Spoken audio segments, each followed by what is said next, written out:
বন্ধুরা সবাইকে আসসালামু আলাইকুম। আশা করি সবাই আল্লাহর রহমতে অনেক অনেক ভালো আছেন। বন্ধুরা আজকে মূলত আলোচনা করব বিটকয়েন লিজেন্ড নিয়ে। বিটকয়েন লিজেন্ডের মধ্যে নতুন একটা আপডেট আসছে, সেটা হচ্ছে কেওয়াইসি নিয়ে। আপনারা কেওয়াইসি করতে পারবেন, বাট একটা প্রবলেম আছে। কি প্রবলেম সব কিছু আপনাদেরকে টু জেড জানানোর চেষ্টা করবো। সো সম্পূর্ণ ভিডিওটা অবশ্যই দেখবেন, টাইনা টেনে দেখলে আপনারই লস। তো যাই হোক, এখন কথা বলি যে কি বিষয়। এটার মধ্যে কিন্তু আপনারা জানেন, যারা বিটকয়েন লিজেন্ড সম্পর্কে জানেন না, এটা অলরেডি 3টা এক্সচেঞ্জের মধ্যে লিস্টেড আছে। এটা প্রাইস আছে মিনিমাম একটা, ঠিক আছে। সো আমার এখানে ব্যালেন্স দেখতে পারতেছেন প্রায় অনেক এই যে এখানে দেখতে পারতেছেন, এই যে ব্যালেন্সটা আছে। সো যাই হোক, এটার বিসিএল প্রাইসটা আপনার গুগল থেকে দেখে নেবেন, ওইটা দেখাই আমি আপনাদের সময়টা নষ্ট করতেছি না।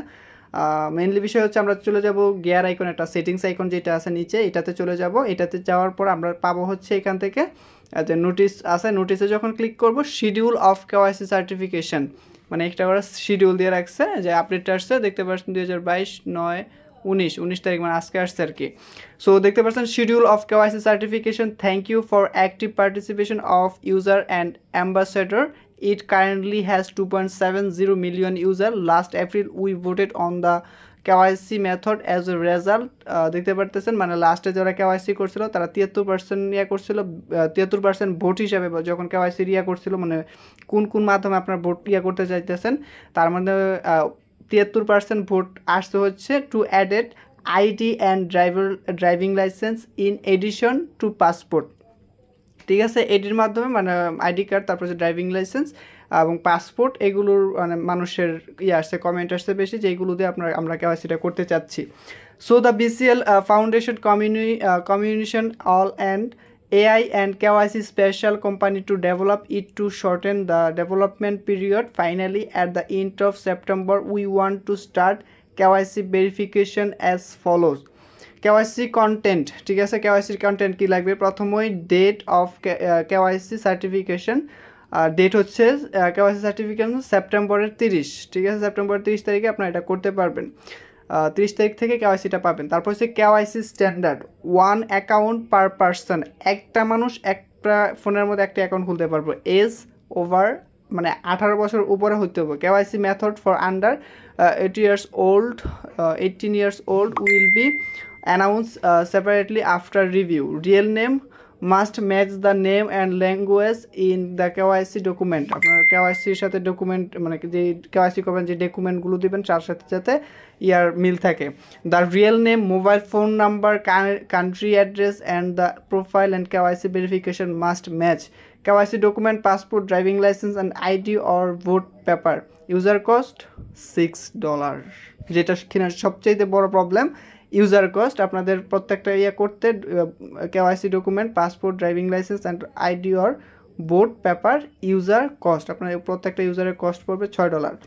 Outsourcing production by reflecting world class AI technology with high recognition rate, আপনাকে 150 BCL দেবে যখন আপনি কেওয়াইসিটা পাস করবেন। KYC to reduce the cost of $6। Settlement standard, your mining amount recognized only when you were KYC certified. Reward amount recognized only when you were KYC certified. তারপর হচ্ছে referral amount recognise only when recommend user was KYC certified. আপনারা যে যাদেরকে refer করছেন এবং তাদের মাধ্যমে যে ইয়াগুলো পাইছেন, তারাও যখন কেওয়াইসি করবে তখন আপনার এটা ট্রান্সফার হবে। Withdrawal schedule, user identification, making lockup, তারপর face recognition and document authentication, playing, BCL settlement, BCL wallet deposit, BCL withdraw to person wallet or crypto exchange, taking in not compulsory, apply only the user want it. KYC related manual will be provided as a video separately. So এটা কি বলছে আপনারা বুঝতেই পারতেছেন যে এটা কিন্তু আরও দেরি হবে, মানে উইথড্রোর যে শিডিউলটা আছে আর কেওয়াইসি পাস হওয়ার পরে। তো মেইনলি বিষয়টা হচ্ছে $6, মানে প্রত্যেকটা মানুষ কেওয়াইসি করার জন্য $6 প্রয়োজন পড়বে। সো আমরা যারা মানে বেসিক্যালি ডলার কাজ করি বা ইয়া করতেছি, তাদের ক্ষেত্রে তো প্রবলেম নেই। প্রবলেমটা হচ্ছে যারা মূলত $6টা অনেকটা বড় অ্যামাউন্ট আমার মনে হয়, একটা কেওয়াইসি করতেই লাগতেছে, যেটা এটার প্রাইস কিন্তু অত বেশিও না। সো $6 বলতেছে, হয়তো বা যখন না করবেন তখন হয়তো বা কমাইতেও পারে। দেখা যাক, ইয়াটা আসুক। আর অবশ্যই আমরা তো ডিপোজিট করে এখানে কেওয়াইসিটা করবোই, সেটা এটার স্বার্থে না হলো আপনাদের স্বার্থে তো অবশ্যই দেখানোর চেষ্টা করব। সো কেওয়াইসি অনেক দিন পর আইসা পড়বে আশা করা যাক, মানে 30 সেপ্টেম্বরে ওরা অ্যানাউন্স করে দিয়েছে কেওয়াইসিটা পাবো। সো অপেক্ষা করেন, কেওয়াইসিটা করেন। আর যে প্রাইসটা, প্রবলেম একটাই, এখানে প্রাইসটা ধরাই দিছে, মানে আপনাদের $6 প্রয়োজন পড়বে, প্রায় 600 টাকার মতো। এবং এটা করার পর আপনার 50-150 কয়েন আপনারা পাবেন আর কি এয়ারড্রপ হিসেবে। সো কী আর বলবো এখানে এটা সম্পর্কে, এটা তো দেখলেনই, বুঝতেই পারতেছেন যে এটার মানে কেওয়াইসিটা এটি একটা প্রবলেম, যে এটা কেওয়াইসিটা করতে গেলে $6 লাগতেছে। সো যারা এটাতে মাইনিং করতেছেন মাইনিং করেন, আশা করি হয়তোবা ডলার কমায় দিতে পারে। আর যদি প্রাইস উপরে হয় তাহলে আমাদের 600 দিতে অসুবিধা কি, ঠিক না?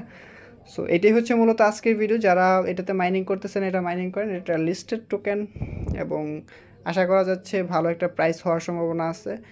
আর $6 নিতেছে, এটি বারবার এটি বলতেছি, এটা আসলেই। আচ্ছা যাই হোক, এখন কথা বলবো হচ্ছে আমরা আমি যে লাস্ট ভিডিওটা দিচ্ছি যে বাংলাদেশের মধ্যে বিটকয়েন অবৈধতা ঘোষণা করছে বাংলাদেশ ব্যাংক।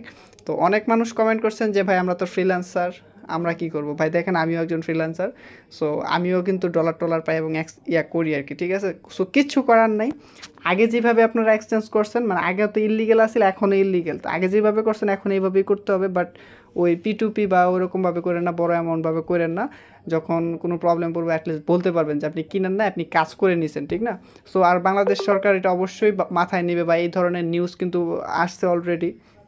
সেটা হচ্ছে যখন এই নিয়ে প্রবলেম হয়েছিল তখন বড় বড় ফ্রিল্যান্সার যারা আছে তারা কিন্তু বলছে যে আমাদের পেমেন্ট ক্রিপ্টোকারেন্সিতে আসে।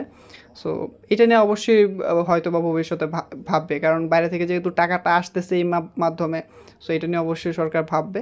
সো যারা কিনা অলরেডি করে রাখছেন, ছোটোখাটো অ্যামাউন্ট রাইখা দিয়েছেন, চাইতেছেন সেল করে ফেলতে, করতে পারেন। আর ভবিষ্যতে এরকম অপশন আসবে, ঠিক আছে? আপনারা টাকাটা যখন ব্যাংকের মাধ্যমে আনবেন, হোক সেটা ক্রিপ্টোকারেন্সি, আপনারা যখন এটা ব্যাংকের মাধ্যমে আনবেন তখন কিন্তু বাংলাদেশ ব্যাংক বা অন্যান্য ইয়ার কিন্তু ট্যাক্স পাবে, তখন কিন্তু এটা আপনারা আনতে পারবেন।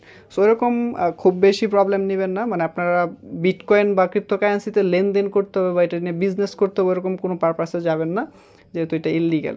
সো আশা করি বুঝতে পারছেন সব কিছু। আর ভিডিওটি ভালো লাগলো এবং এরকম নতুন নতুন ইনফরমেটিভ ভিডিও পেতে অবশ্যই চ্যানেলটি সাবস্ক্রাইব করে পাশে থাকা বেল আইকনটি প্রেস করে রাখবেন। আল্লাহ হাফেজ।